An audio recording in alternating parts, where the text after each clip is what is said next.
So you're coming to Paris and you want to get some really nice photos of yourself, but you're worried you're going to miss the best spots. You're going to end up surrounded by crowds like this with tons of people in the background, or maybe even walking between you and your shot. Don't worry, I've got you covered. I've lived here for like a decade and I know some amazing spots to get photos of yourself in front of two of Paris's most famous monuments. Today we're going to be looking at SACRE in Montmartre and the Eiffel Tower over on the western end of town. I'm going to show you a handful of shots that you can get from around the city, while also giving you some tips on how to get some creative shots of yourself in Paris instead of coming to a place like Trocadero. This is Paris in My Pocket's guide to taking great photos in Paris and getting away from both the obvious spots and the crowds.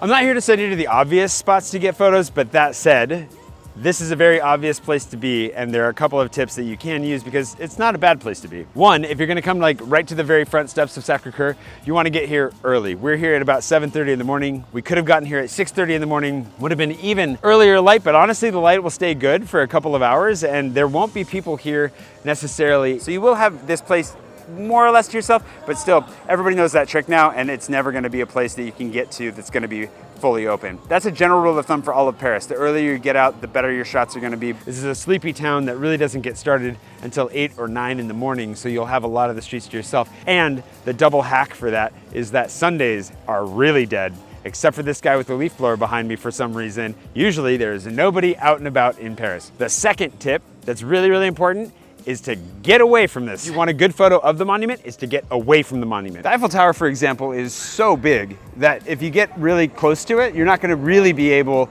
to get it in the full frame, and especially with yourself in it. It gets much easier if you get all the way out here, take a photo or two, and then jump back out of traffic. To start, we will talk about a little bit of lenses, and I'm gonna show you like what kind of shots you can get here, but also it'll give you an idea for how limited it really is and how you can get creative by moving farther away from the monuments in question. When I'm talking about lenses, there are long lenses and then there are wide lenses. The wide lens on your camera is gonna be like your 0.6 or your 0.5. It's gonna show you a lot of space, but it's also gonna introduce a little bit of distortion around the outside as the lens curves away. 1x is gonna be just your normal camera. Most phones have those two options. The ones that are gonna be very useful and that are gonna be especially helpful if you're getting farther away from the monuments and farther away from your friends is gonna be your telephoto, like your 3x, which reframes it a little bit like that, and then your 10x, which is like my favorite lens of all time. If you are a real photographer and you have a real camera, like with a nice big lens, obviously you know all of this already, and it's very helpful for getting those creative shots. Again, get away from the subject, get even farther from the background, and then it all compressed together if you use your zoom. So like a 1x photo is gonna look something like this, whereas a 3x photo is gonna look something like this. And when you use that 3x, what it does is it compresses the background closer to the subject. I'm the subject in this instance. Ends up making for a much nicer photo, and the Eiffel Tower looks much bigger than if it were only 1x or your wide angle. On these steps, we can get far enough away. You can see that like my 1x does more or less get a decent amount of perspective. So we're able to get some good leaf blower shots like this so we can commemorate this moment forever. So some nice enough shots with the 1x and the wide. We actually can get even closer to use the wide. Basically, the rule of thumb is the closer you are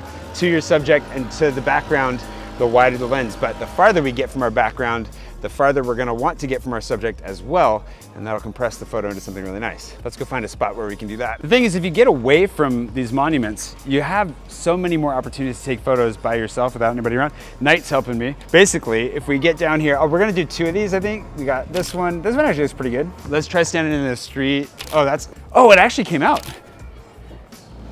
Yeah, that's good. What your favorite one was here as we go through? This actually don't look bad. Yeah, that one right there. That one's it. Yeah, that's awesome. It's good colors on that one. Too smiley on that one. 10x. Good boy. There we go. Another thing to remember with SACRE in particular is that it's not actually symmetrically facing the stairs in the park below. It's turned a little off to the side. So if your photographer brain's trying to line things up using the architecture of the park, it's not gonna work exactly. It'll still look good though. The trick is honestly always to get closer.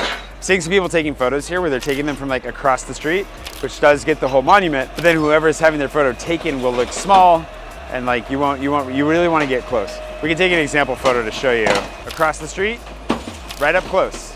Across the street, right up close. I'm gonna tell you all the places that we're at in this video, and I'm gonna link to them below, so you'll have some nice little Google Map links. But I got a secret for you. I've compressed them all into a much easier to use format. We'll get to that though, but I gotta get out of this roundabout first. We're on Rue de L'Université, which has become a very popular spot. This is one of those places that felt like only the photographers knew back in the day, and then social media has completely ruined. You might notice that it's really hard to actually see me and the Eiffel Tower with our actual like full frame camera here, but thankfully, if you come down here, you will be able to get some shots that include everything with your phone. Because we're so close, it's actually pretty difficult to get the entire Eiffel Tower in the shot. So if you're gonna use a wide lens like this, you can do it, obviously, and get your subject in the shot as well. Cooper's looking dapper. And if we do our 1X, should still work okay. But if we wanna get like, you know, something that's a little bit more unique and isn't the same thing that everybody is doing right here, the goal is to get away from here. Let's get away from here. This is Rue de l'Université, the very end of it. We're gonna go somewhere not too far from here.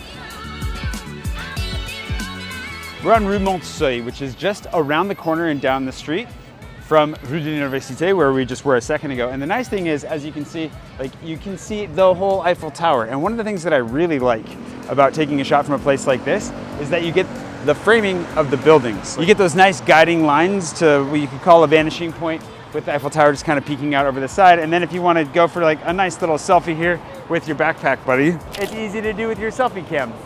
You don't have to worry about it being like so wide with the front cam. Coop, you got it?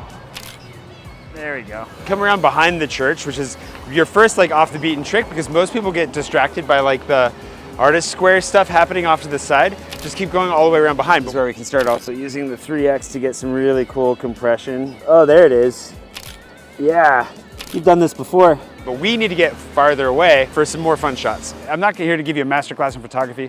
I assume you know how to take some photos. Everyone knows how to take photos. I would say if you find a spot where you get a really clear view of a monument, just kind of move around in that space to see if you can get the buildings to line up a little differently, or if you can get a shot where you can see it through a tree. Just play around with it. It's better than before. Oh, that's great. All you really have to do is get a few streets away, and we're only like one street away at this point, and you start to get some really interesting shots. Scope out where you think you'll be able to see it and head that way. We're only one street away at this point. Adam's having a great time, and all we have to do, so if we have our 1X up, you have this really wide shot, but then once we start getting our telephoto, it gets more interesting. And then I'm gonna have to get closer to him, but this is a pretty good start that's interesting. Like this. Oh yeah. Gotta kind of play around and see if you can find your shot. Yay. Gotta go real telephoto there. But I think you're gonna want it to be, yeah, more like that. That's good. Basically in Montmartre, there is no hidden spot really. I mean, it's not entirely true. There are some, but they're farther away. We're gonna go do one more that's really very famous. Never said this street name out loud. We're gonna go to Rue de L'abreuvoir, which is a very famous street. You'll know it for the pink house, and that'll get some really nice level shots where I'm not having to shoot up to get him with the background. So we're at Place d'Alida, on Rue de L'abreuvoir, which is a very famous street because it's nice and windy, it's long, you can see SACRE over the top, it has some pink houses. This is a great opportunity for us to get a little bit of a longer lens without having to get so low as I was in the last place. So we can get this, just so you can see the difference, this is our 1X, and like even if I get nice and close, which you should always do, even if the person you're taking the photo of feels like, oh, that's way too close. It's never too close. Then what you do from here is we can get our little 3X, and then, oh, all of a sudden the background got a whole lot bigger. And then our 10X, I gotta get even farther away for this. Now it starts to get, I think, very interesting. Like these, we found some sun. That's actually really good. There it is. Yes, I like that a lot. Okay, oh, very nice.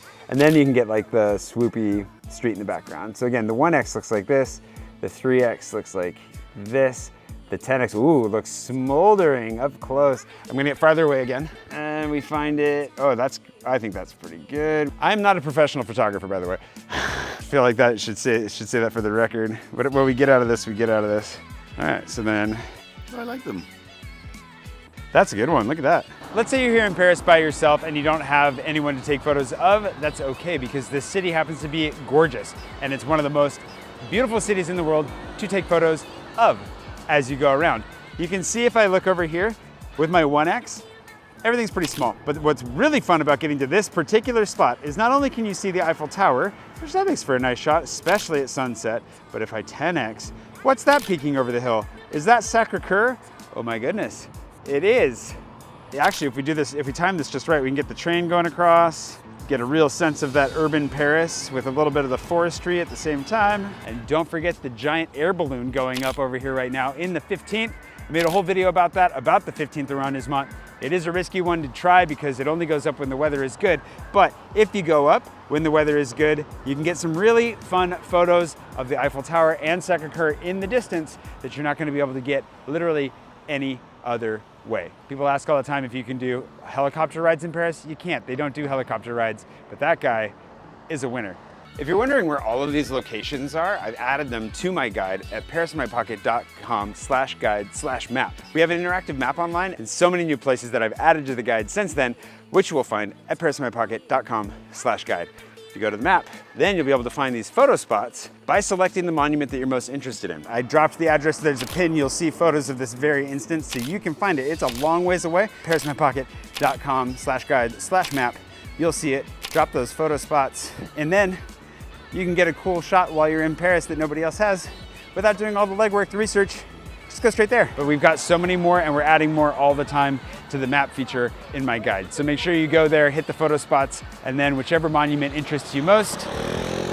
And don't forget, whether or not you use the links below or go get my guide, some of the best photos you're gonna find in Paris are the ones you're gonna find just by exploring on your own. Get away from the crowds, walk down some streets, see if you can find a different angle than you've ever seen before. The city is full of wonderful shots that may not have yet been taken, so don't sell yourself short in the process. I'm Jay Swanson. This has been Paris in My Pocket's guide to photos in Paris. If you want to get around faster in town, then check out this video right here that we made about using the metro in Paris to have the easiest time getting around in Paris possible. Thanks for watching. I love this place so much.